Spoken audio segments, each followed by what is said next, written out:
नमस्कार दोस्तों, YouTube channel exam learner में आपका स्वागत है। दोस्तों आज के इस वीडियो में हम लोग समीक्षा अधिकारी एवं सहायक समीक्षा अधिकारी यानी कि आर एग्जाम 2022 के लिए सामान्य हिंदी का दूसरा मॉडल पेपर देखेंगे। आर का जो मेंस एग्ज़ाम होना है वह आपका 24 अप्रैल 2022 को मेंस का पेपर है, जिसमें सामान्य हिंदी का जो सेकेंड पेपर होता है 30 प्रश्न उसमें पूछे जाते हैं, तो उसके लिए भी महत्वपूर्ण है। और प्री एग्ज़ाम जो होता है उसमें भी 30 क्वेश्चन हिंदी से पूछे जाते हैं, तो उसके लिए भी ये काफ़ी महत्वपूर्ण है। तो वीडियो को आप लोग लाइक शेयर कर दीजिएगा। चैनल पर पहली बार आए हैं तो चैनल को सब्सक्राइब कर लीजिएगा, साथ में बेल आइकन को प्रेस कर लीजिएगा, जिससे आने वाले अगले वीडियो का नोटिफिकेशन आपको पहले मिलता रहे। और PDF इसका हमारे टेलीग्राम चैनल पर मिल जाएगा, नीचे डिस्क्रिप्शन में टेलीग्राम का लिंक भी दे दिया गया, वहाँ से ज्वाइन करके आप PDF भी डाउनलोड कर सकते हैं। तो आइए देखते हैं। आप देख सकते हैं मॉडल पेपर है, तो दूसरा मॉडल पेपर है। और आर मेंस 2021 का जो मुख्य परीक्षा है वह संभावित तिथि है 24 अप्रैल 2022। तो पहला प्रश्न देखते हैं, निम्नलिखित में से कौन सा विलोम शब्द युग्म त्रुटिपूर्ण है, यानी कि गलत है कौन सा। इसमें 4 ऑप्शन दिया गया और इसमें त्रुटिपूर्ण कौन सा है वो आपको बताना है। तो यहाँ पे जो दिया गया है आप देख सकते हैं, डी ऑप्शन अनुग्रह का आग्रह दिया गया, तो ये आपका गलत है। अनुग्रह का हो जाएगा यहाँ पे विग्रह। दूसरा प्रश्न अब देखते हैं, दक्षिणायन का विलोम शब्द क्या होगा। तो दक्षिणायन का हो जाएगा उत्तरायण, डी ऑप्शन यहाँ पे सही है। और तीसरा प्रश्न है, इप्सित का विलोम पूछा गया है।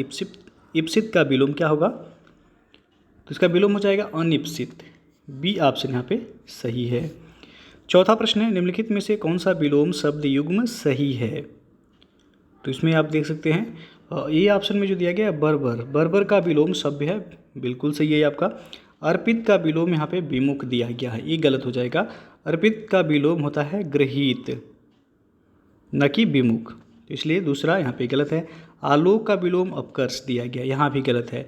आलोक का विलोम होता है अंधकार या तिमिर, अंधकार या फिर तिमिर हो जाएगा आलोक का विलोम। उसके बाद डी ऑप्शन दिया गया अस्ताचल का उत्तरायण, ये भी गलत है। अस्ताचल का विलोम होता है उदयाचल, अस्त मतलब होता है डूबना, उदय मतलब होता है निकलना, तो यहाँ पे ये ऑप्शन सही है।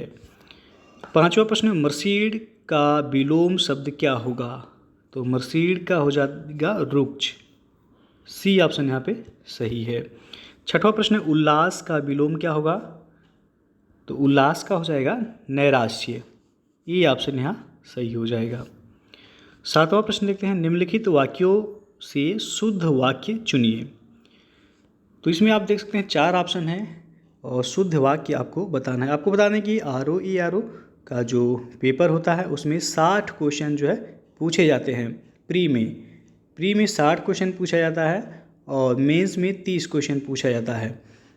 तो यहाँ पे जो है ये मेंस का है और प्री में आपको 60 क्वेश्चन 6 टॉपिक से पूछा जाता है, 10-10 क्वेश्चन करके। तो यहाँ पे पूछा गया है शुद्ध वाक्य जो चुनना है, तो सी ऑप्शन सही हो जाएगा। आपकी आयुष्मती कन्या का विवाह होने जा रहा है, यह शुद्ध वाक्य है, बाकी सभी अशुद्ध हैं।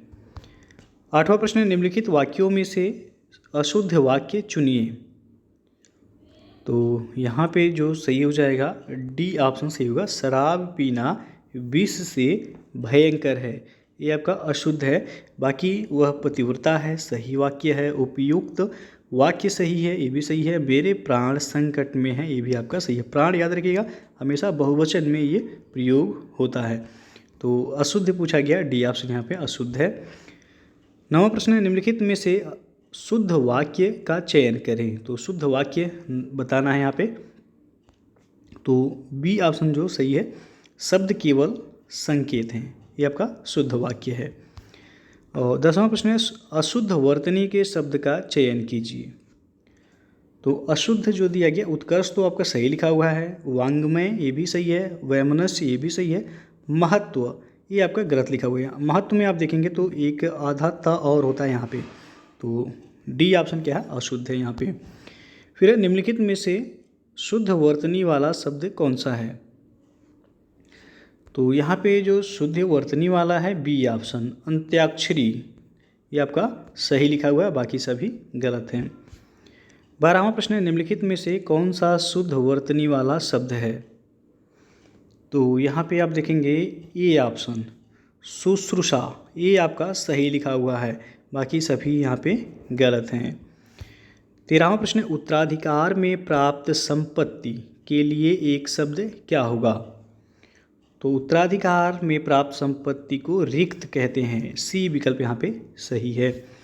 और अगला प्रश्न, संध्या और रात्रि के बीच का समय क्या कहलाता है? तो संध्या और रात्रि के बीच का जो समय है वह गोधूली कहलाता है, बी विकल्प यहाँ पे सही हो जाएगा। और अनुत्तरित शब्द के लिए कौन सा वाक्य सही है? तो जिसका उत्तर न दिया गया हो उसके लिए एक शब्द क्या हो जाएगा? अनुत्तरित, यानी कि डी विकल्प यहाँ पे सही हो जाएगा। अगला प्रश्न देखते हैं, सधवा शब्द के वाक्य को कहा जाता है?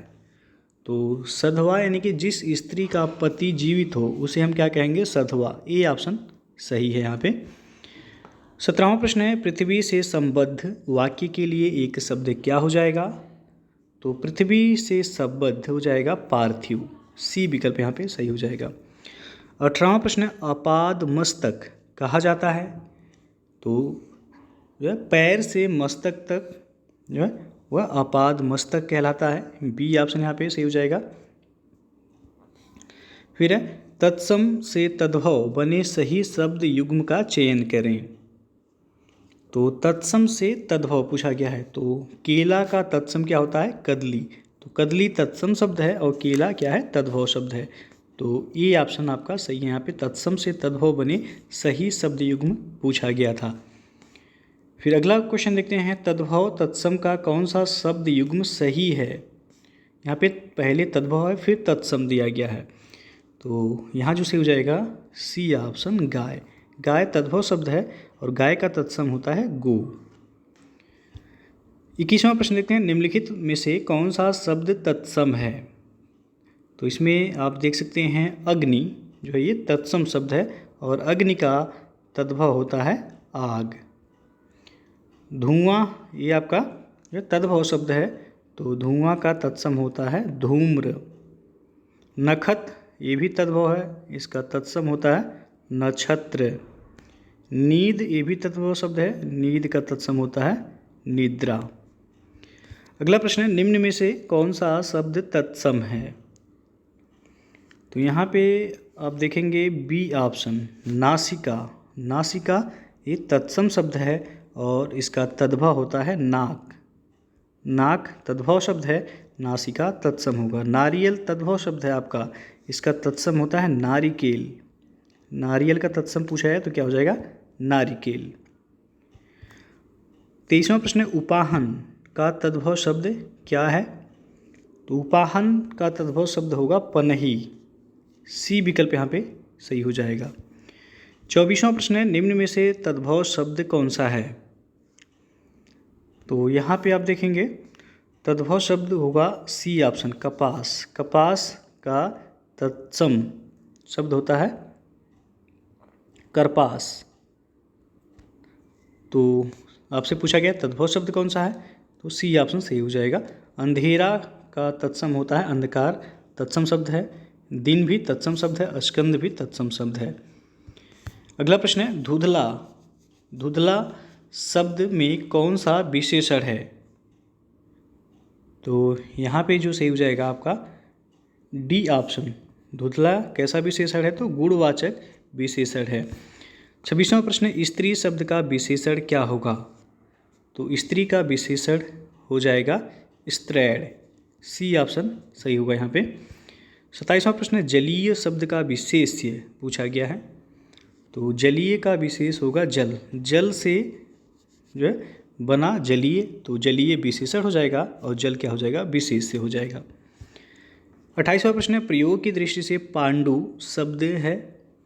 तो पांडु शब्द ये आपका आरओ में एक बार पूछा भी गया है, विशेषण और विशेष्य दोनों है, सी विकल्प यहाँ पे सही होगा। 29वां प्रश्न है, निम्नलिखित में से कौन सा शब्द विशेषण है? तो इसमें आप देखेंगे ए ऑप्शन घरेलू। घरेलू शब्द क्या है? तो यह विशेषण है। और 30वां प्रश्न, विशेष्य होता है। तो जिस शब्द की विशेषता बताई जाती है वह शब्द विशेष्य कहलाता है, यानी कि बी विकल्प यहाँ पे सही हो जाएगा। तो दोस्तों ये था आपका आरओ मेंस परीक्षा यानी कि मुख्य परीक्षा, जो कि 24 अप्रैल 2022 को होने वाला है। तो ये संभावित जो है प्रश्न हैं जो कि परीक्षा में आ सकते हैं।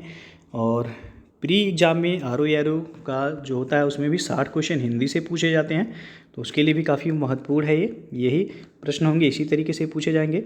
वीडियो अच्छा लगा हो लाइक शेयर कर दीजिएगा, चैनल को सब्सक्राइब नहीं किए हैं चैनल को सब्सक्राइब कर लीजिएगा, साथ में बेल आइकन को प्रेस कर लीजिएगा जिससे आने वाले अगले वीडियो का नोटिफिकेशन आपको पहले मिलता रहे। तो वीडियो को पूरा देखने के लिए बहुत बहुत धन्यवाद।